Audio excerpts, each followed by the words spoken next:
പാലക്കാട് ജില്ലയിൽ നിങ്ങൾ മണ്ണാർക്കാടിലൂടെ പെരിന്തൽമണ്ണയിൽ നിന്ന് മണ്ണാർക്കാടിലേക്ക് യാത്ര പോകുക. വഴിയിൽ കാണാം, റോട്ടരികിൽ കാണാം നാട്ടുകൽ വലിയുല്ലാഹി മഖാം. ഒരാളെ പേരില്ല. എന്താ പേര്? നാട്ടുകൽ വലിയുല്ലാഹി മഖാം.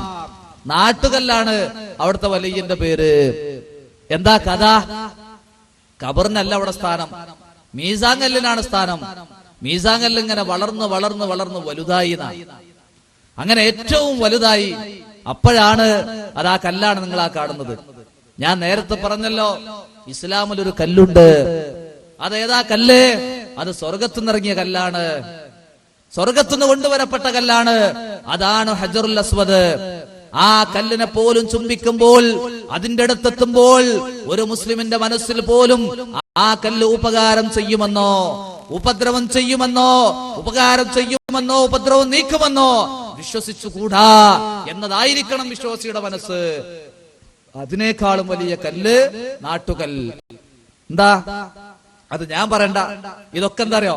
ഇതൊക്കെ നിങ്ങളെ ഈ IT യുഗത്തിൽ ഇത്തരം സ്ക്രീൻ വെച്ച് ഇതൊക്കെ ഉപയോഗപ്പെടുത്തി പറയുന്നത്. മുമ്പൊക്കെ മുജാഹിദുകൾ എന്ത് പറഞ്ഞാലും അതൊക്കെ സുന്നികളുടെ പേരിൽ ആരോപണമാണ്, അങ്ങനല്ല, അതൊക്കെ വളച്ചൊടിച്ചതാണ് എന്ന് പറയാറുണ്ടായിരുന്നു. ഇപ്പൊ അത് പറയാൻ പറ്റൂല. നാട്ടുകല്ലിന് അതിന്റെ മുത്തവല്ലിയായി നിൽക്കുന്ന ആള് തന്നെ പറയട്ടെ ആ കല്ലിനുള്ള സ്ഥാനം. അപ്പൊ നിങ്ങൾക്ക് കൂടുതൽ ബോധ്യമാകും. ഞാൻ പിന്നെ വിശദീകരിക്കാം. നാട്ടുകല്ലിന്റെ ഇതിന്റെ ചരിത്രം ഒന്ന് പറയാൻ പറ്റുമോ? അങ്ങനെ പറയാൻ എന്റെ പാപ്പാരൊക്കെ ആയിട്ട് പറഞ്ഞിട്ടുണ്ട്. അയാൾ ഇവിടെ വന്നതാണ്. ഇങ്ങനെ ഈ മമ്പർ സത്തങ്ങൾ വന്നിട്ട് ചുവരിലേന്റെ അടിച്ചു.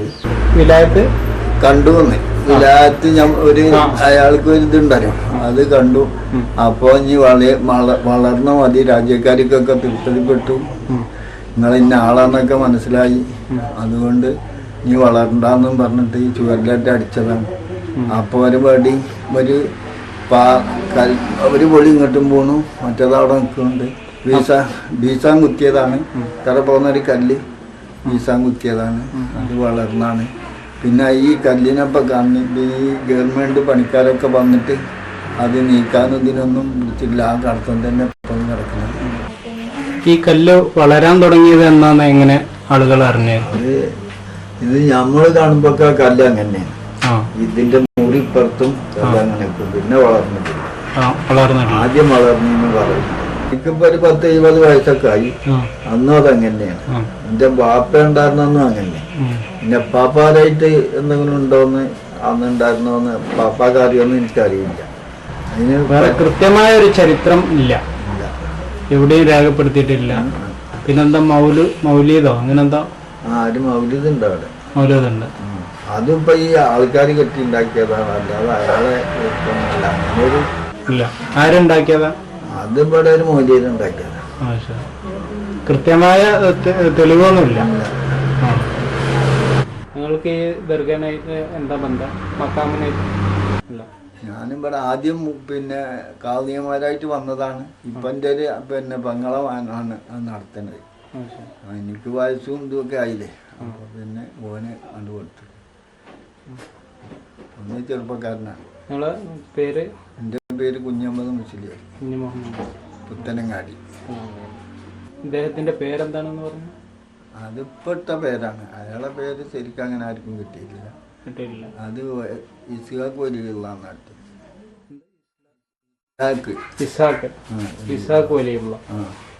അതിപ്പോ അത് അയാളെ പേര് നമുക്ക് ഇട്ടിട്ടും കണ്ടിട്ടും ഒന്നും ഇല്ലല്ലോ. അപ്പൊ അങ്ങനെ ആൾക്കാർക്ക് മനസ്സിലാകാൻ വേണ്ടിട്ട് ഒരു പേര് ഇട്ടുന്നു. അല്ലാതെ അയാളെ പേരെന്താണ്, അയാളെ ഏടെ സ്ഥലം, ഏതാ രാജ്യം എന്നൊന്നും അറിയില്ല. ഈ പേര് ഇട്ടത് ആരാണ്? അതിവിടെ എല്ലാരും കൂടിയിട്ടിട്ടൊന്നും മാത്രം എന്തെങ്കിലും ഒരു പേര് വിളിച്ചിട്ടുണ്ട്. അപ്പൊ അങ്ങോട്ട് അത് വേണ്ടാന്നും പറഞ്ഞു. അങ്ങനെ ആ പേര് വേണ്ട, അയാൾക്ക് തിരുപ്പതി ഇല്ലെങ്കിൽ നമ്മൾ ആ പേര് ഇടണ്ട. അപ്പൊ വലിയുള്ളാക്കി അവിടെ പേര് അവിടെ എഴുതിയിട്ടില്ലേ, ആ പേരാക്കി. പിന്നെ ആ പേര് വേണ്ടാന്ന് പറഞ്ഞു. അതിപ്പോ അയാൾക്ക് തിരുപ്പതി ഉണ്ടോ, അയാളെ പേരെന്താന്നൊന്നും ഞമ്മക്കറിയില്ല. അപ്പൊ ആ പേര് വേണ്ടാന്ന് പറഞ്ഞിട്ട് പിന്നെ അത് വേണ്ടാച്ചു. എവിടുന്ന് വന്നത് അതൊന്നുമില്ല. അവിടെ കാണപ്പെട്ടപ്പോ ആ യാറ അങ്ങനെ കണ്ടതാണ്. അപ്പൊ ഈ പള്ളിയുടെ മുമ്പ് ഉണ്ടാകണം. പള്ളിയുടെ ഉണ്ടാകണം. കല്ല് പൂജയാണ് നടക്കുന്നത്. കല്ല് പൂജ, അതിനാണ് ഇപ്പൊ ന്യായീകരണം. ഒരു ചരിത്രവും. ആ കല്ല് കണ്ട ആള് അയാള് കാണുന്ന അന്നേ ആ കല്ല വലിപ്പാണ്. പിന്നെ ഒമ്പറന്തങ്ങൾ ആയിക്കൂടെ ഇങ്ങനെ പോയപ്പോ കല്ലിന്റെ വളർച്ച പരാതിപ്പെട്ടപ്പോ ഒമ്പറന്തങ്ങൾ കയ്യിലുണ്ടായിരുന്ന വടി കൊണ്ട് ഒരടി അടിച്ചു. അടിച്ചപ്പോ വീണതാണ് ആ കല്ല്. ചവിട്ടരുത് എന്ന് എഴുതി വെച്ചിരിക്കുന്നത്. ബർക്കത്താക്കപ്പെട്ട കല്ലാണ്. ഗവൺമെന്റിന് പോലും നീക്കാൻ കഴിഞ്ഞില്ല എന്നാ. മുജാഹിദീങ്ങളെ ഏൽപ്പിക്കും, ഞങ്ങൾ മാറ്റിത്തരാം. ഒരാൾക്ക് കഴിയുമ്പോൾ ഒരാളെടുത്ത് വരും. ഒരാൾക്ക് പൊന്താത്താണെങ്കിൽ രണ്ടാള് മൂന്നാള് ഉറപ്പാണ് മാറ്റിത്തരാം. ഗവൺമെന്റിന് പോലും നീക്കാൻ കഴിയാത്ത കല്ല് പൊന്തിയിലാന്നാ. വലിയ കറാമത്തുള്ള കല്ലാണ്. കല്ല് പൂജ, അതിന് മൗലൂദും. കല്ല് മൗലൂദും ആരാണ്ടാക്കിയത്? മൗലിയര്. എല്ലാ ഫത്വക്കും ആളുണ്ട്. യഥാർത്ഥത്തിൽ ശരിയാവണ്ണം ബിംബാരാധനയിലേക്ക് ഈ സമുദായം കൂപ്പുകുത്തുന്ന കാഴ്ചയാണ് സഹോദരന്മാരെ നിങ്ങൾ കാണുന്നത്. അവിടെ ഖബറിനല്ല സ്ഥാനം, ആ കല്ലിനാണ്. നോക്കൂ നിങ്ങൾ, കല്ലിനെ പൂജിക്കുന്ന രംഗം. കല്ലിനെയാണ് ആ പൂജിക്കുന്നത്. അല്ലാഹുമ്മ ലാ മാനിഅ ലിമാ അഅ്തൈത വലാ മുഅ്തിയ ലിമാ മനഅത വലാ റദ്ദ ലിമാ ഖളൈത വലാ യൻഫഉ ദൽ ജദ്ദി മിൻകൽ ജദ്ദ്. പടച്ചവനെ, നീ തടുത്തതിനെ തരാൻ ഒരാൾക്കും സാധ്യമല്ല. പടച്ചവനെ, നീ തന്നതിനെ തടുക്കാനും ഒരു സൃഷ്ടിക്കും ഒരു ശക്തിക്കും സാധ്യമല്ല. നീ വിധിച്ച വിധിയെ തട്ടിമാറ്റാൻ ഒരാൾക്കും സാധ്യമല്ല.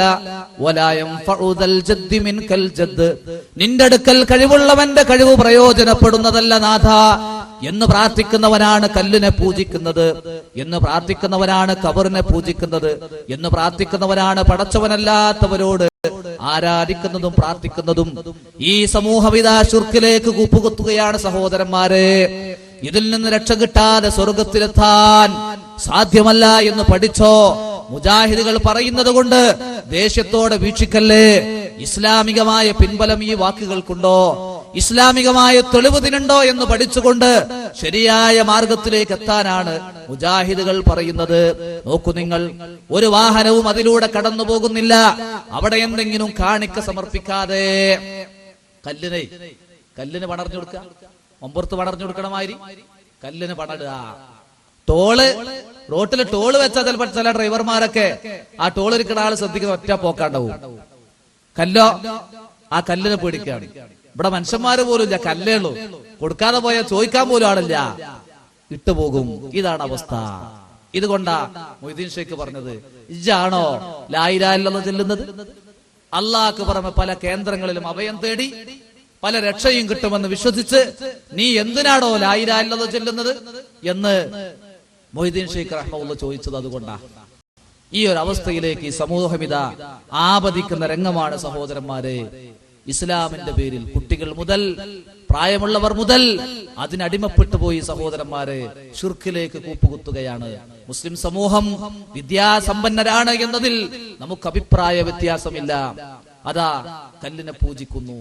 കല്ലിനെ തൊട്ടുമുത്തുവിനെ എന്തും ചെയ്യാൻ ആളുകൾ റെഡിയാണ്. മുസ്ലിം സമൂഹം വിദ്യാസമ്പന്നരാണ്, അവർക്ക് സാമ്പത്തിക ശേഷിയുണ്ട്, അവർക്ക് മുമ്പത്തേക്കാളും ശക്തിയുണ്ട്. ഇസ്ലാമിന് വേണ്ടി സംസാരിക്കാൻ, ഇസ്ലാമിന് വേണ്ടി വിപ്ലവ ജാഥ നയിക്കാൻ, എന്തിനും റോട്ടിലേക്ക് ഇറങ്ങാൻ മുസ്ലിം യുവാക്കൾ റെഡിയാണ്. പക്ഷേ ഇത്തരത്തിലുള്ള ശുർക്കൻ വിശ്വാസങ്ങൾ കണ്ടിട്ടും കണ്ടില്ല എന്ന് നടിക്കുന്നവരാ